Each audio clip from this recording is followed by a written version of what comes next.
Well, welcome back, everyone. I have a remarkable story to share with you today. As part of this kind of series of unknown legends of World War II, this remarkable man named Lieutenant Colonel Sam Sachs. Again, I want to say thank you to Clifford Lester for letting me use his photo. And this is part of our Remember the Holocaust series as well that we do from the college I teach at Cypress College. And his story, Lieutenant Colonel Sam Sachs, is not of a survivor, but instead of a liberator. He was one who liberated a camp during World War II. He was also part of Normandy invasion. And so there's so much I want to say about him. It's kind of hard to keep these lectures short, but I'm going to try to do my best to give you the highlights of this. And so please listen to the whole thing and really get to know this man. It's just an amazing story. So he was born in 1915, born in North Dakota, more local to where I live, most recently living in Lakewood, California. At the time I'm recording this, he's 106 years old. And he was actually born into a Jewish family. And he talks about in his testimonials how he wasn't very Jewish, but of course it is part of who he is and part of, his culture.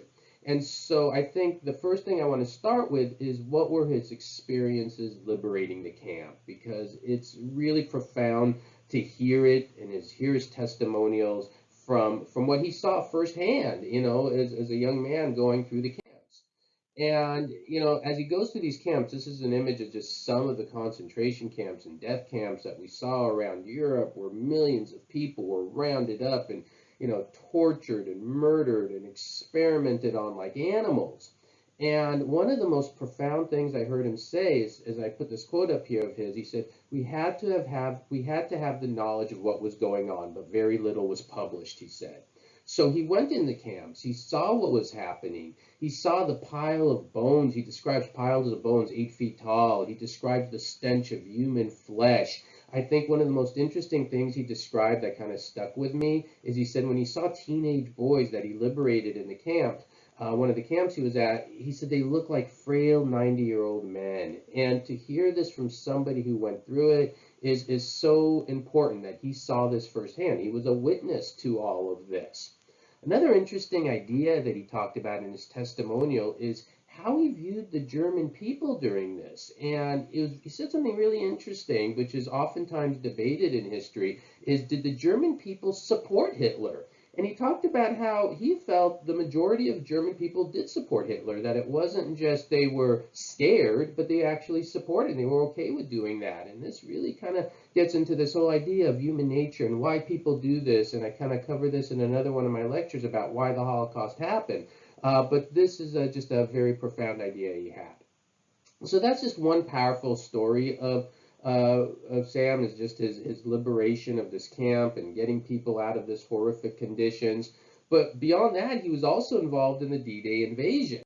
And so Normandy invasion, June 6, 1944. That's, of course, when it starts. Not everyone landed on that day, but this is a map of the different beaches: Utah, Omaha, Gold, Juneau, and Sword. And he was part of an airborne division that a lot of people know. I cover this in all my lectures, my longer lectures on World War II, the 101st and 82nd Airborne. And he was part of the 82nd Airborne.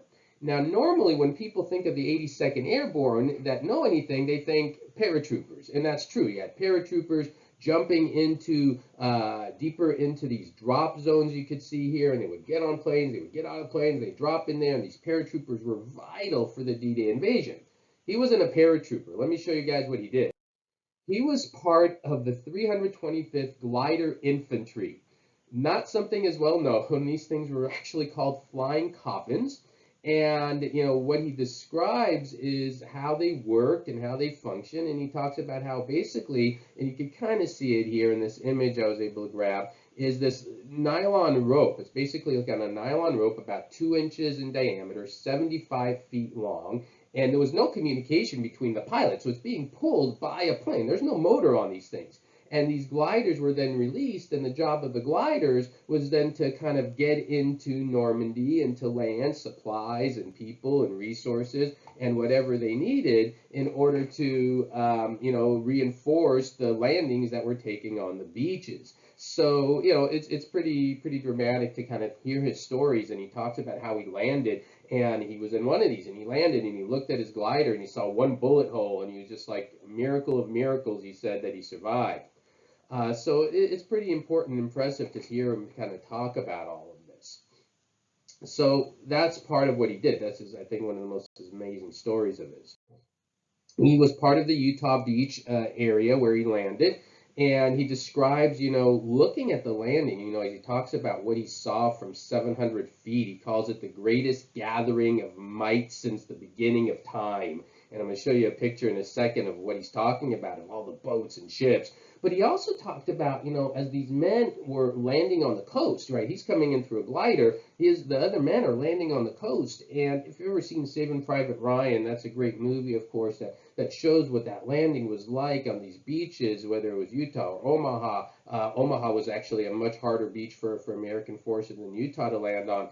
And it was, the stuff they carried. They had to carry like 50 pounds of supplies, Sam explained, and they had to get out of those boats and into the water, and how some would even drown. And Sam said, knowing all of what he saw, he was happy to do this. And I think that is so remarkable that these soldiers were so ready to do this. And these are the images. This is what he kind of describes. Seeing from above is just this amazing gathering of ships and men and boats that was part of the D-Day invasion. And so I always have an incredibly special place in my heart for all the World War II veterans. And one of the things I was so grateful in my life to be able to do is go to Normandy, go to the D-Day beaches. I've been to Utah, I've been to Omaha, and more importantly, if you ever go to France and you go to Normandy, please take some time and go to the cemetery.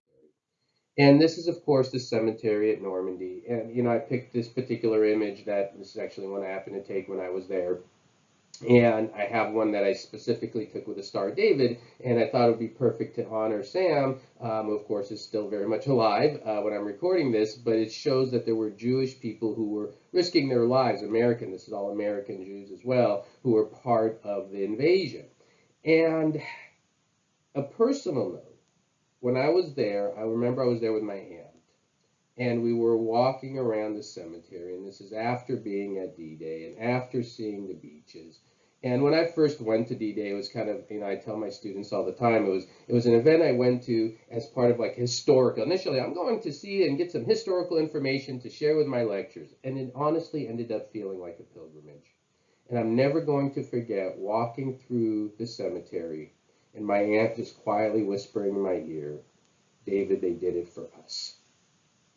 And that has always resonated with me, and I'm never going to forget that, because they did. These are the folks who risked, and many gave their lives. Sam survived, but many didn't, and they gave their lives to protect so many and to liberate so many. And so when you hear my other lectures on survivors, guys, there are no survivors if there wasn't for the liberators. And so it's so important to honor them. The last thing I want to share about Sam, another very interesting idea he talked about, is at the end of the war. So at the end of the war, he talks about Truman, and he talks about the atomic bomb. And one of the things is he was on a unit ready to go on ships, ready to invade Japan. And then the atomic bomb went off. And I've actually heard this not only from Sam, but from several World War II vets. There's a lot of testimonials on this, on how relieved they were, and how they said, because very often we think of the atomic bomb, and it's such a horrific, tragic part of World War II where so many people were killed. But you talk to these World War II vets, and they were like, it saved my life. And it saved, in their estimation, millions of lives, which is a very powerful thing, which is, of course, another whole topic for another lecture, perhaps, on the use of the atomic bomb and why was it used and the perspectives on it. But I did want to share that point because I think hearing it from a World War II vet is very important. So I hope you found all that information interesting. Again, we have a lot more on remembertheholocaust.org.